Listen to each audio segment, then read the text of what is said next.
Chelsea Lester. I'm the exhibition manager here at Philadelphia's Magic Gardens, and I'm here with Eustace Mamba, the star of the night. We're going to be doing the tour and talk for the exhibition Stone Soup. So I'm just going to introduce Eustace, and then he's going to walk you through the show, talk about each work, and at the end we're going to have a Q&A, so if you have any questions, just hold them till the end. We'll come back in here, sit down, and discuss the show. So, a little bit about Eustace. Eustace and this exhibition are really centering different city life, Black culture, specifically Philadelphia and New York. Eustace will probably get more into the concept of Stone Soup, but the show is really focused on community coming together and what we can build when we realize, we're more similar than we are different. Eustace went to PAFA for Pennsylvania Academy of Fine Art for his BFA and his MFA, and so I'm sure he'll also talk about that and the influences that's had on his work. But without further ado, I'm going to pass it on to Eustace and let him talk about the show. Thank you all for coming. Thanks, Chelsea, and thanks to all you guys for coming out. I'm Eustace. Thanks for checking out my exhibition. I guess I can start with telling you about the meaning behind the title Stone Soup. I'm sure you guys are all familiar with the children's story Stone Soup, but I guess I'll break it down a little bit for those who might not know.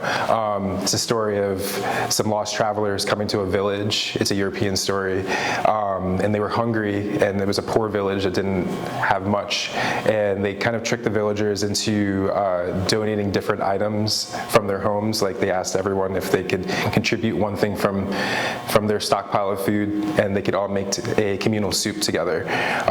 So the idea is to make something out of nothing. And I think that kind of exemplifies my creative practice, where I'm using found materials and recycled materials and creating pieces and portraits out of them. And also it kind of symbolizes the life of people of color, and also just people here in Philadelphia. We're grabbing from so many different resources and places and inspirations and creating this culture that we have here in Philadelphia.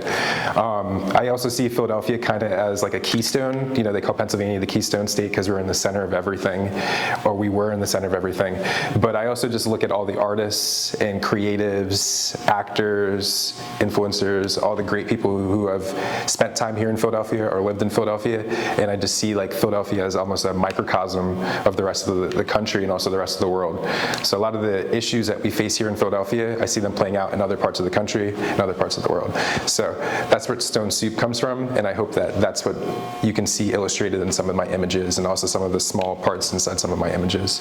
And I guess with that I can start with like this piece, because this piece kind of exemplifies, like smaller pieces making something larger.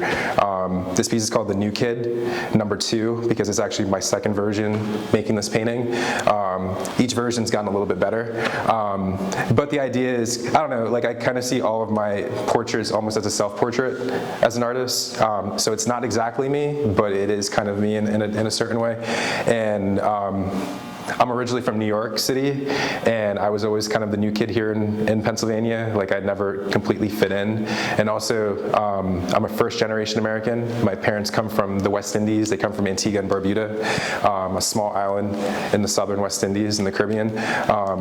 And I was their firstborn child, so I kind of feel like I was navigating and learning the American experience along with my parents. And I also learned more than them, so I was also kind of teaching them along the way. So, the new kid. But this new kid's from Philadelphia, so he has a Philadelphia Phillies baseball cap on.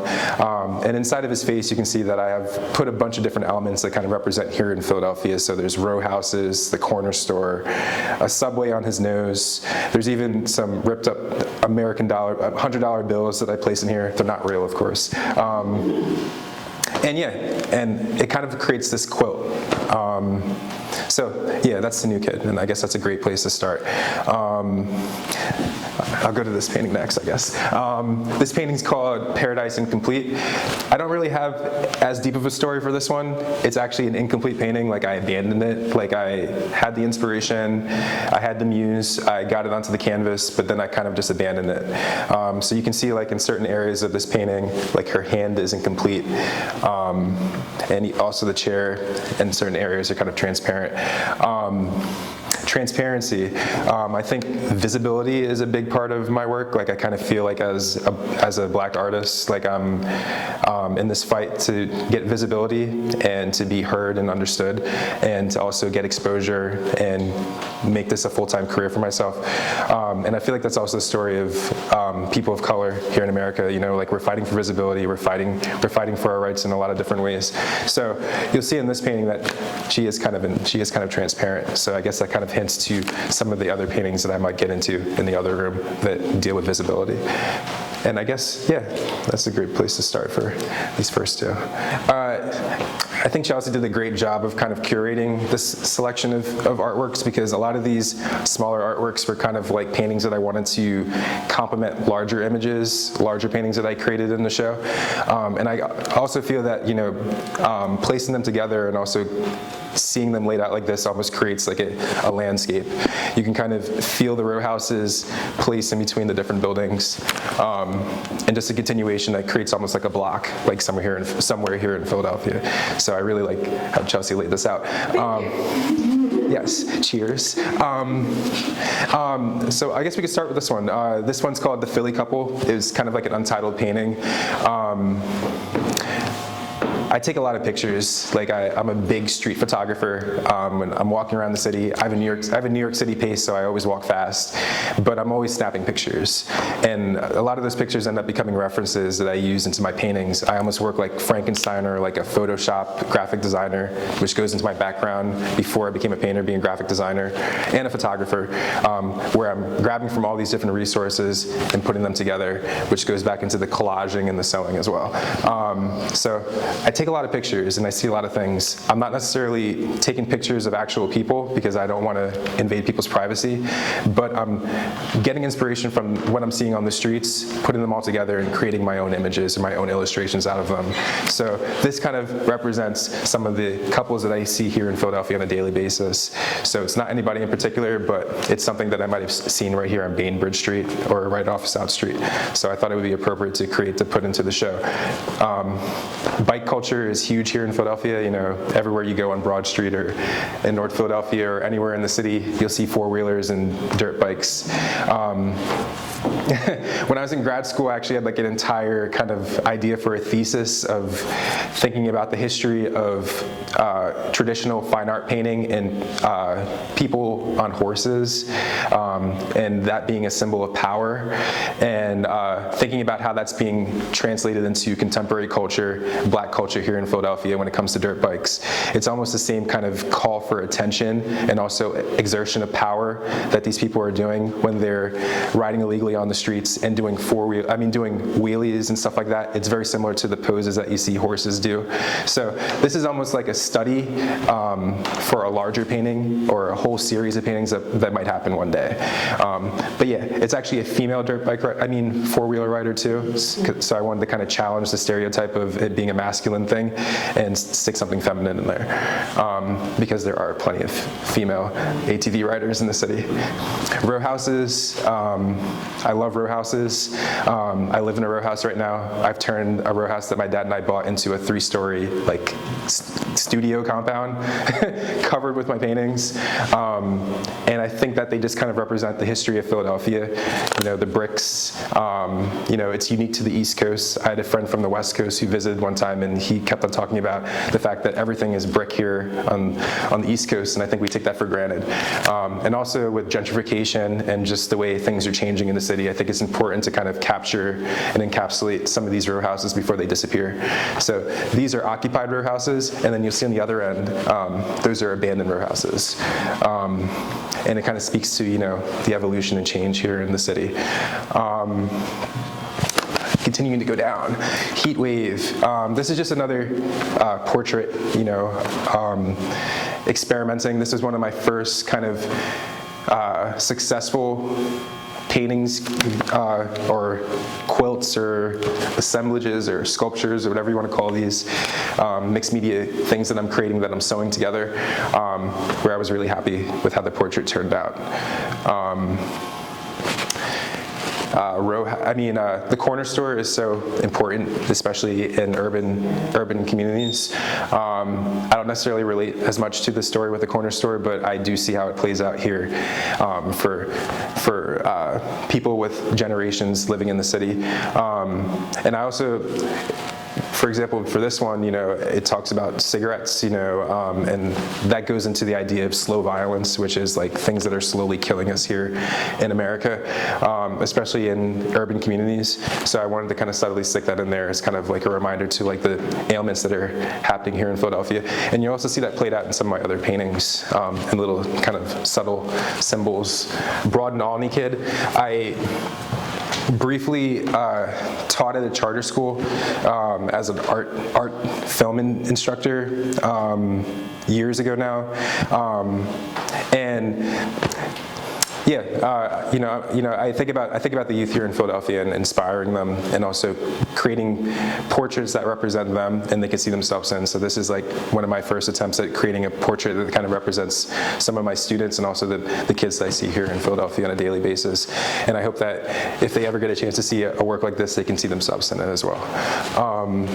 I talked about these, my row houses. I've created maybe 12 so far over the past 6 years, and I think it's going to be a continuing series of row houses that I create into the future. I've also created ones that are kind of like the newer kind of style homes that they're building as replacements for these row houses. So yeah, the row house theme is going to continue for a while. This is another one of my first ones, like Heat Wave over there.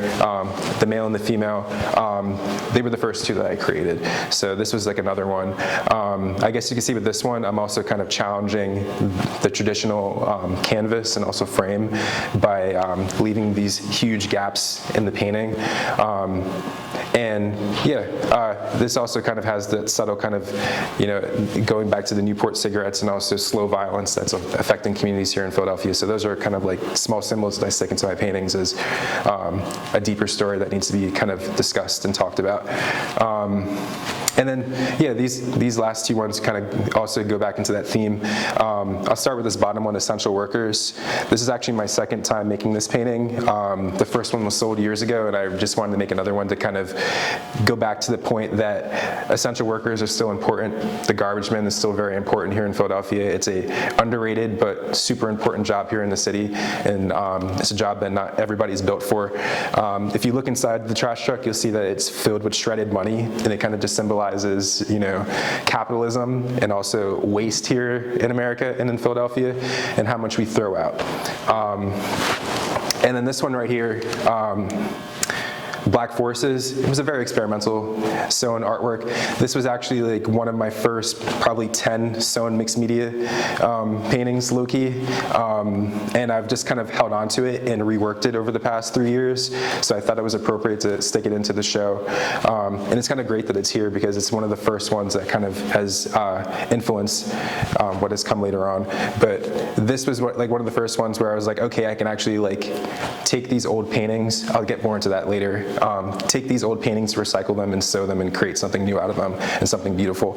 And then you'll also see that this one has a cigar wrapper on it, which speaks to litter and trash in the city, and also the slow violence of tobacco and addiction and things like that that are affecting people in inner city and the inner city communities here in Philadelphia.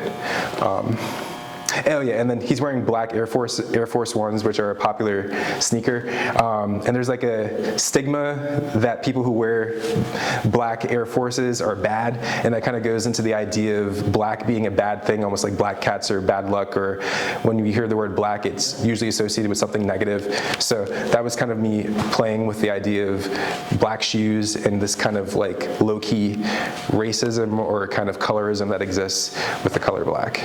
So yeah, I guess we can take it over to the next room, right, Chelsea? Yeah, that sounds good. Awesome. All right, I'll start with the fishbowl. So this is my largest painting to date. The title of it is The Fishbowl. And the idea there's a few inspirations for it. Going back to my photography, I took a picture of a spray painted fish on the side of a building a long time ago, and ever since then, every time I see that picture pop up in my archives, I always think about Philadelphia as almost like a fishbowl, and then I think about what that means. And what was my other inspiration for this?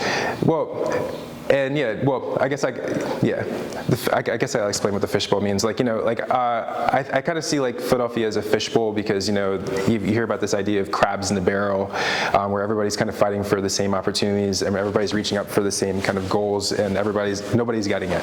I see that playing out in a lot of urban communities. Like I see that everybody is trying to reach a certain level of success or get out of the situations they're in, and I see that almost as like crabs in the barrel or a fishbowl. I subtly stuck small like flying fish in this painting, so if you look around you'll see that there's fish flying through the painting, and there's this kid who's blindfolded, and he's on this horse that's kind of transparent. Have any of you guys ever seen like the guys on horses here in Philadelphia? Okay, well, there's a group called the Fletcher Street Riding Club, and they bring horses into the city and teach kids how to ride and how to take care of horses, and I really admire that. I was learning more about the black cowboys over the past few years and the history of cowboys and how it was actually like slaves who were the first cowboys, and white people who handled horses and cattle were actually called cowmen. So it's ironic to see that that history's been kind of stolen and appropriated. So this was kind of me experimenting with the idea of the black cowboy and how that exists in Philadelphia today, and what these guys look like who are riding the horses. A lot of them have dreadlocks and are just regular guys you see on the streets. So I wanted to create a painting that kind of shows who those people are, but also has like some symbolism, some subliminal messages, and speaks into like who I am and the story I'm telling in all my artwork. I kind of see these two guys over here as like good and evil, going back into black and white. So like the evil is this like guy wearing all black, and he has a ski mask on, which has become extremely popular here in Philadelphia and all over the country. A lot of guys wearing ski masks on the subway and stuff like that as a fashion statement, and also as a way of anonymity, and also safety for some of these guys, and also for nefarious purposes. So there's a lot of different reasons for it. So I wanted to play with all those different meanings and how that might exist. How would you illustrate evil in a contemporary black painting? So I created this guy with the ski mask. And the ski mask is actually also in that bowl painting inside there. I'll show that later. And then this guy wearing a white North Face jacket, going into the typical idea of purity and, goodness. The blindfold that the kid has on is the American flag, so it kind of goes into the idea of blindly moving through the American experience as a African American, or just as an American in general. The horse is transparent, so it almost looks like he's floating. So it goes into the idea of the fishbowl, and he's like flying through the American experience. And yeah, so that's the fishbowl. And this girl is this part of the story. I don't really have much more to explain about her, but yeah. This is my largest painting, and just like my first kind of attempt at trying to tell a larger story. And I'm looking forward to creating more work like that in the future. And I guess I'll go into this one right here. This one's called The Invisible Man. There's a story, well, there's two books, but the one I'm referencing is the one by Ralph Ellison, who's a famous Harlem Renaissance author.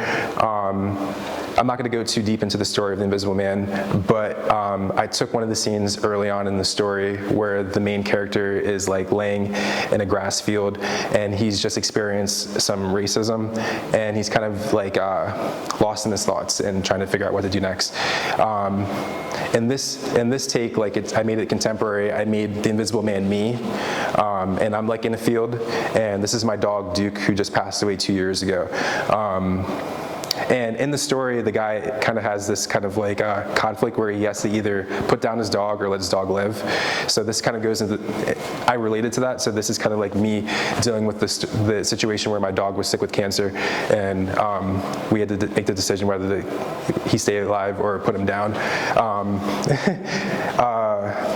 On the side here, you'll see the book Invisible Man by Ralph Ellison, and then underneath there's a book by the painter Noah Davis, who is a black painter who died at the age of 32 of cancer, who was a big inspiration for me. As a matter of fact, he has some paintings of horses that kind of inspired this painting. And then over here you'll see like a Yankees cap, which symbolizes, me being from New York. A knife symbolizing, life and death and that decision I have to make with my dog. And then small elements that are similar to some of my other paintings that kind of represent like what creates me as a person. And that goes into like my face, which has like a puzzle piece, and then that part of the painting is sewn mixed media, while the rest of it is traditional oil painting. So yeah, I was just kind of experimenting and trying new things, and also just dealing with the idea of visibility for me as an artist and as a black man in America. So yeah, the Invisible Man. I guess I should explain, before I go too far, about like the sewing process and how I got into sewing things. When I was in graduate school, I went to Pennsylvania Academy of the Fine Arts, which is America's oldest art school.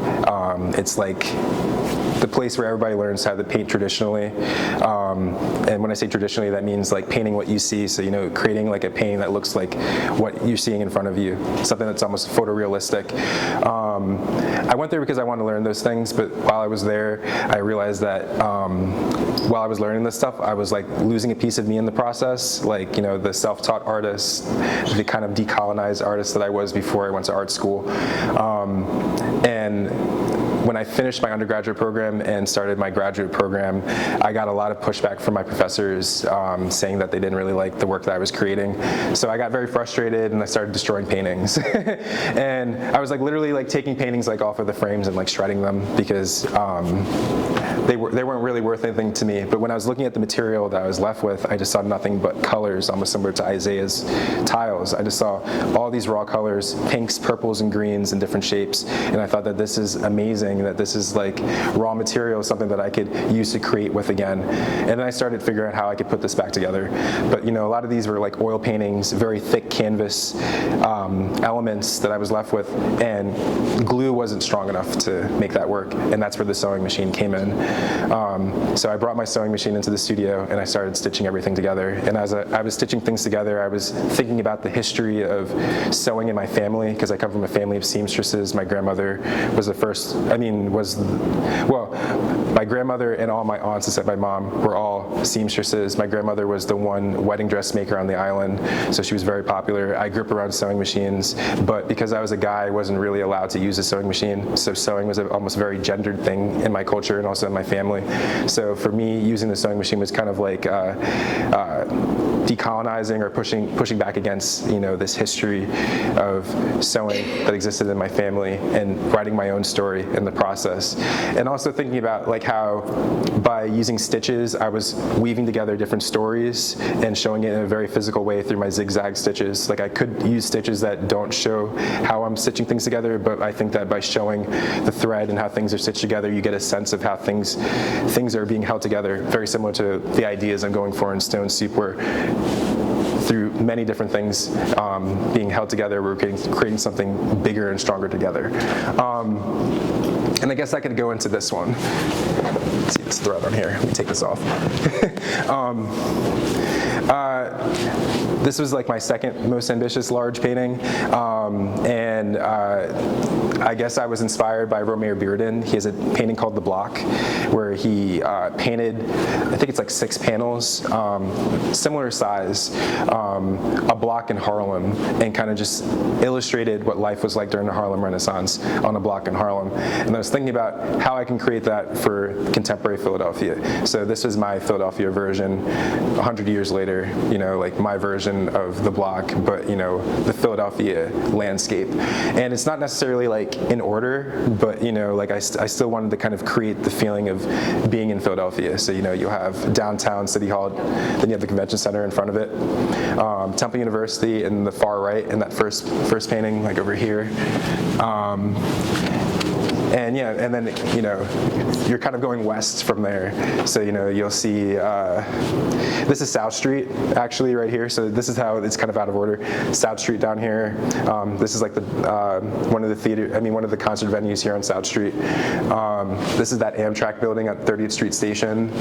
We've got the subway, and then, you know, you can see like how it's kind of going from more developed to kind of underdeveloped as you go west. Because I used to live in West Philadelphia, and I can see kind of like the impact of poverty and stuff like that in West Philadelphia, and just like how things aren't taken care of as much as they are in other neighborhoods in the city. You have graffiti. This is actually the Marcus Garvey UNIA headquarters, which is actually in North Philadelphia. But you know, in general, this is West Philadelphia.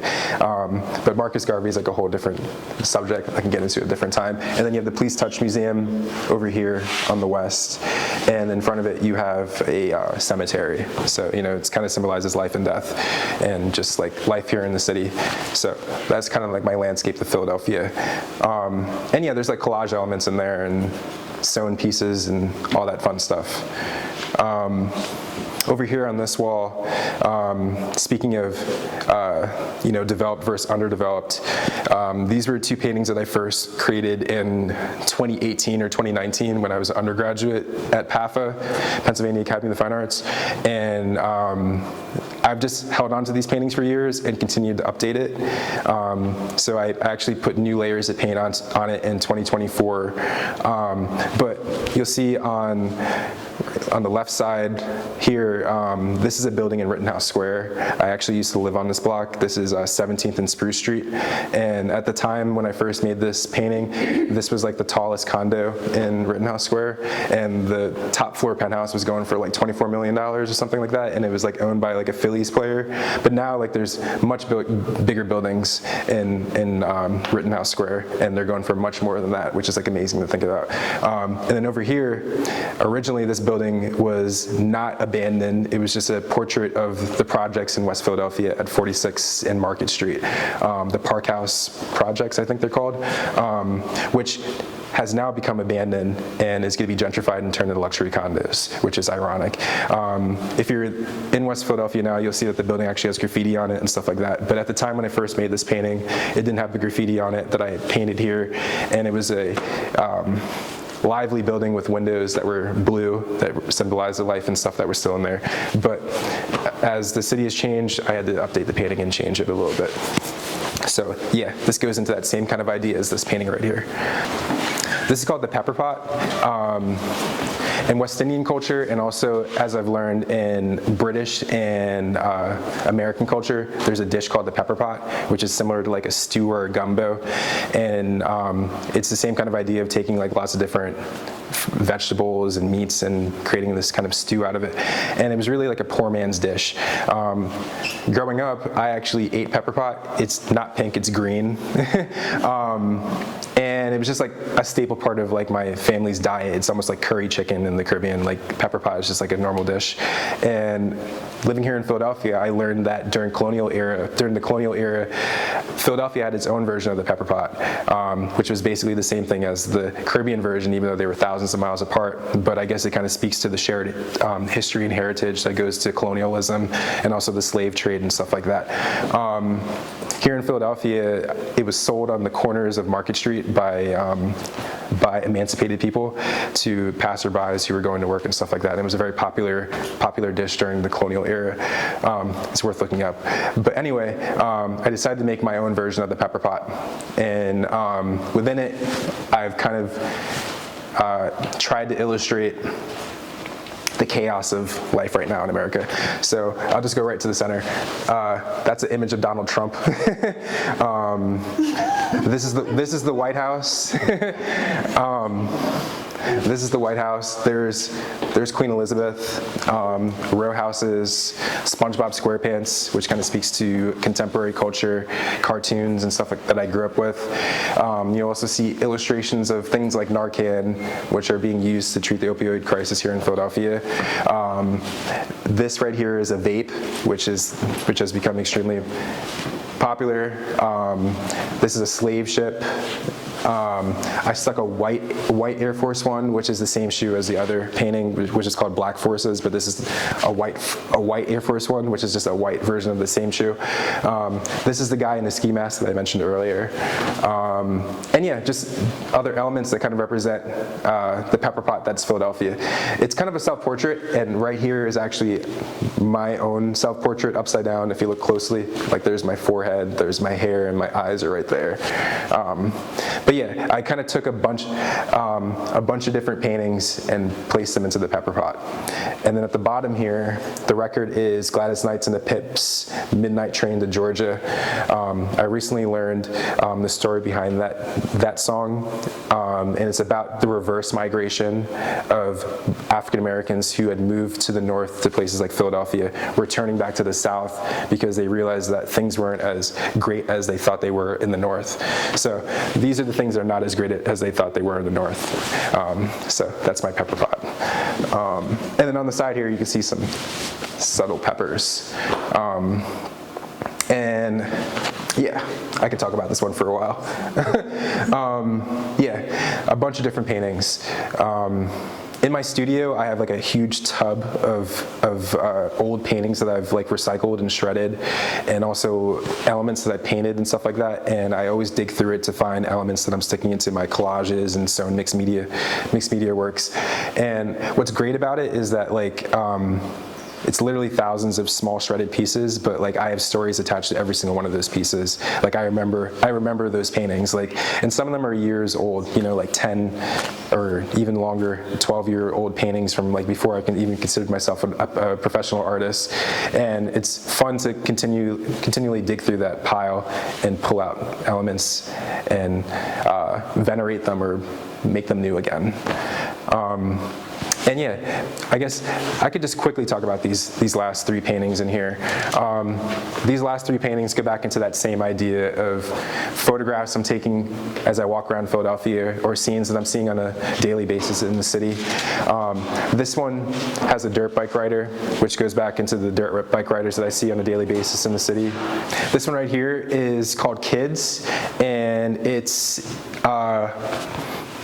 a picture that I took by City Hall of a bunch of kids. Like it was a whole gang of kids that were going by the Masonic Temple right there in City Hall on their bikes. And I turned it into a painting. And then this one right here, The Kids Next Door. This one kind of shows you the found materials that I'm collecting. Like, you know, I walk around the city all the time and I'm collecting stuff. So this AC unit right here is like from the 1950s, and somebody threw it out, and I just thought to myself when I saw it like in the trash that it would make a great piece to stick into a painting. So I held on to it for the past few years and have experimented with different ways of using it in a painting, and this is the final version. So I'm thinking about like, this is an air conditioning unit in your window and what you're seeing outside your window. So these are the kids next door that you're seeing through your window. The frame on the outside is another found frame that I found in the streets.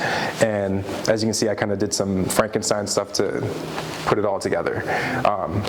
But yeah, that kind of just goes back into the idea of like, you know, taking trash or taking what people have thrown out and turning into something of value or into something special, into something new. And yeah, that's about it for in here. I think these two are like my favorite. Like I think these two are like, yeah, I think this one's like one of my favorites in the show. I like this one as well too. This one's called Late to the Function, and I saw a guy waiting for the bus near my apartment on Spruce Street when I lived in West Philadelphia, and I thought to myself that it would make a great painting. So for years I held on to that idea and finally created it. So that's not a real person. It kind of symbolizes somebody that I saw one day waiting for the bus at sunset in West Philadelphia, and seeing the light on his face and just the entire scene. And I wanted to create it again, but you know, use my imagination to recreate the scene. So this is me recreating the scene, and just imagining where he's going. So I was imagining that he was, you know, late to the function, you know, late to like some jazz club, or like late to a date. He's dressed up, you know, with a bow tie, you know, and he's wearing like a nice button-down shirt. And And I don't know, like I wanted them to just like look like somebody from Philadelphia. I was talking about that with some friends who were here for the opening on Friday, and they're like, yeah, Eustace, like this painting and the other one on the other side with the dirt bike rider, they just like look like somebody you would see here in Philadelphia, whether it's the facial hair or just like how they look. And that was what I was hoping to capture here in this painting. And even like the bus shelter that you see that he's underneath is like a Philadelphia bus shelter. But I tried to like break it down to its simplest elements to make it artsy and stuff like that. And then this one right here, this is another scene from West Philadelphia, right off Spruce Street, actually a block from this bus stop. And honestly, it was a picture that I took and nobody was in it, and I just remember thinking that, I took the picture and I was like, I would love to figure out some type of composition. Where somebody was standing there. So this was like my attempt at that. I've actually like reworked this painting like 3 times, and like it's been 3 different faces on the painting over the years. But I finally landed on this one in 2024 and finished the painting. But I guess going back to that idea of visibility, if you look closely, she's kind of transparent. Like her arms, like you can see the fence through her arm, and also like this, like the plants behind her, they kind of form the shape of a wing. So like I was kind of just experimenting with, you know, the story behind the story. And I think I left this one untitled because I really want to leave room for interpretation for the viewer and not necessarily tell everything about the painting. And yeah, that's about it. Yeah.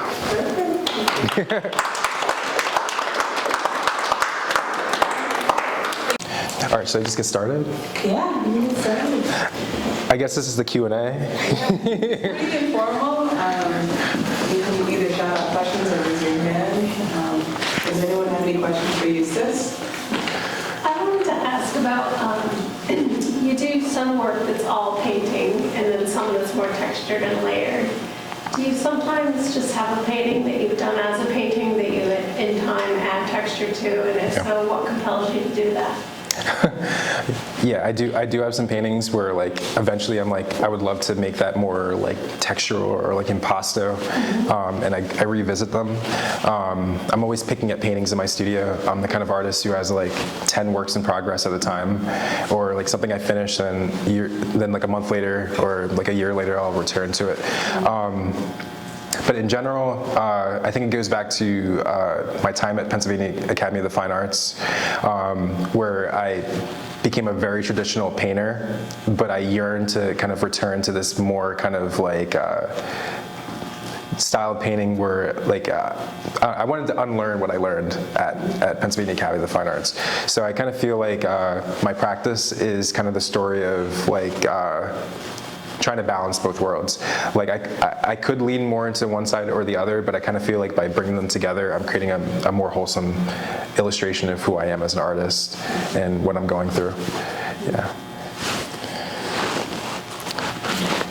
It's kind of a similar question, but it seems like you're always reworking paintings even like years after. Do you have any like personal rules or ever get that feeling of a painting being done?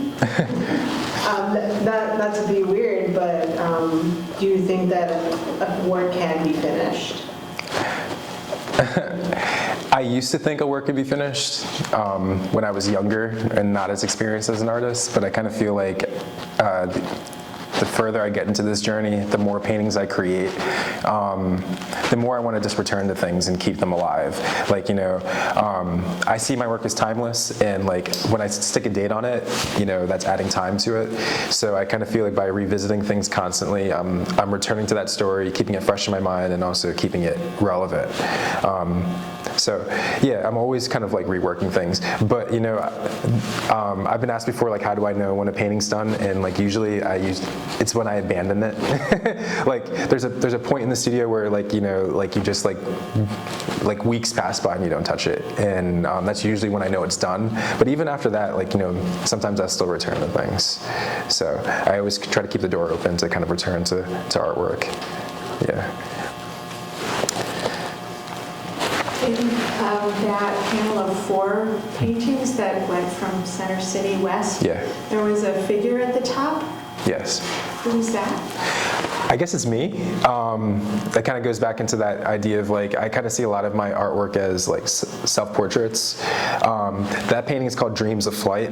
So like I'm thinking about like, what is it like, I'm thinking about the escape from the city. So I guess the person who's up there flying is the person who's like, who has finally gotten his wings or is getting his wings and is escaping the chaos of this urban environment. Do you take pictures of your works to document how they develop over time?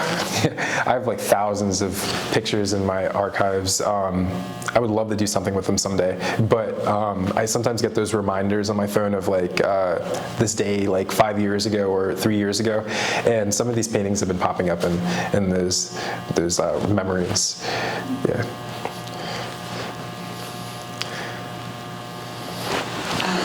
So you use a lot of bright colors in your work. Do you have like a story behind that? Yeah, I've been asked that before. I don't really necessarily have like a set story for why I use the colors I use, but I think like it goes back to I think part of it's like my West Indian heritage. I think that, you know, there's so many vibrant colors in the Caribbean. I spent a year of my life when I was a baby in the Caribbean, so I think that influences how I view this country and the world. And also, I was a graphic designer before I became a painter, so there's a part of me that always wants to create eye-catching images. Like, I'm always interested in creating something that draws your eye in and makes you more curious, and I think that plays out in the colors that I use in my paintings. Another part of it is, you'll see like a lot of the human figures, I haven't used any black or brown to illustrate them, and you can still tell they're black people. When I was in art school, I didn't have any professors that taught me how to paint like darker skin tones and stuff like that, and I saw that a lot of my classmates struggled with that stuff. And I think when I was there, I wanted to teach myself how to paint people of color better, and in the process of doing that, I started using a lot of neon colors in my underpaintings and stuff like that to create this more vibrant color underneath the browns and stuff like that. And that's kind of lived on now. I'm not necessarily painting black or brown people like literally, but using those underpainting colors is still in a lot of my work. Yeah. I heard you say earlier that when you went to school, elementary school, you kind of like learned their kind of traditional ways, but you felt you wanted to convert back to just being yourself. How do you explain that? I mean, you didn't like the way that they taught you, or you just felt that your intuition or what you had going on before was a little bit more appreciative?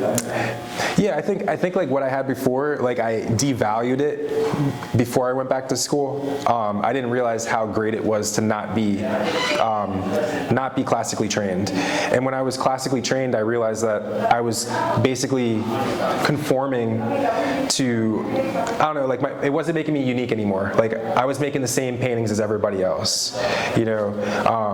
And with learning all that stuff, I was losing a piece of myself in the process, and I really yearn to get that piece of myself back. And I don't think I'll ever get that piece of me fully back, but in the process, I figured out a new way of kind of unlearning and kind of decolonizing my practice, and that was like the sewing, because that's not something I learned in school. That's something I've completely taught myself, and there's still very traditional elements of what I'm doing with the sewing. Like this is a very traditional portrait of a kid, but you know, like all the elements that create it, the sewing in itself, the mixed media elements and stuff like that is all self-taught.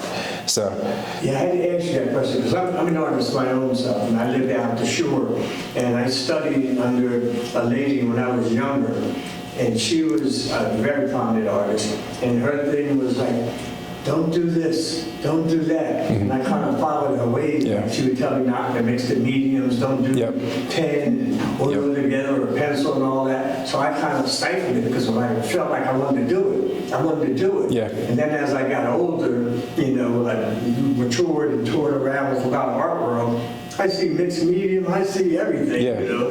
And I'm saying, my gosh, some part of me, I wish I had never listened to her. This did put my inner feeling was said. Yeah. That's why when you said that, I said, oh, well, he meant what he meant by that, but now you told me it's... Yeah, I went through the same thing. And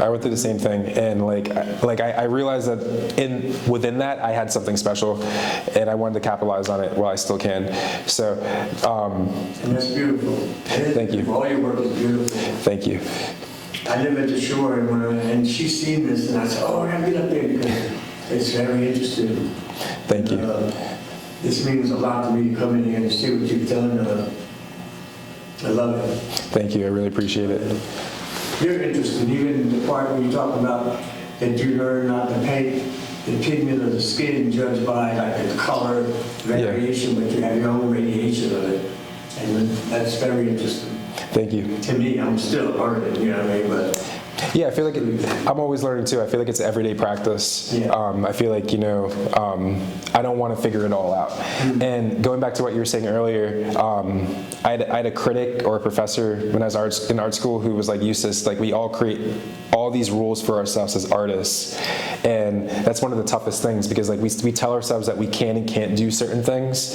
And it's whether we were influenced by a professor or like a mentor or even by ourselves, and then you forget that art has no rules. Yeah. So I think that's what I'm chasing after now. Like I'm chasing after breaking as many rules as possible, and still like being considered a fine artist, because it's like a fine line, because they also consider like a lot of artists folk artists who are amazing fine artists. Like I'm sure Isaiah has experienced in his life, and I think that especially since I'm a young artist, I really want to play with that line and challenge what people consider to be something that deserves to be in the white space or the white cube that is the gallery. And even in here, you'll see that when I talk about a white cube, most art galleries are white cubes. Chelsea and I have decided to completely throw out the white cube and have yellow walls and brown walls, and that's all to kind of laugh in the face or challenge the status quo. And I think that's something I'm chasing after very subtly in my practice. Yeah. Your work projects a lot of energy to me, energy and feeling and emotion. Everybody has their own take on what it does to them, but it's very powerful. Thank you. Yeah, the feedback's been really strong and it means a lot. It's been quite a whirlwind 30 days. I've had 2 shows and basically 100 paintings on display in Philadelphia. And the feedback's all been very strong from everybody. So I think everybody has found something in the work that they relate to and see themselves in. And that was always the goal. So it makes me happy. Yeah. That's the goal, making you happy and making the people happy. Are there any other questions? That was such a beautiful place to end. I was like, all right. Thank you guys. Thank you so much. Thank you.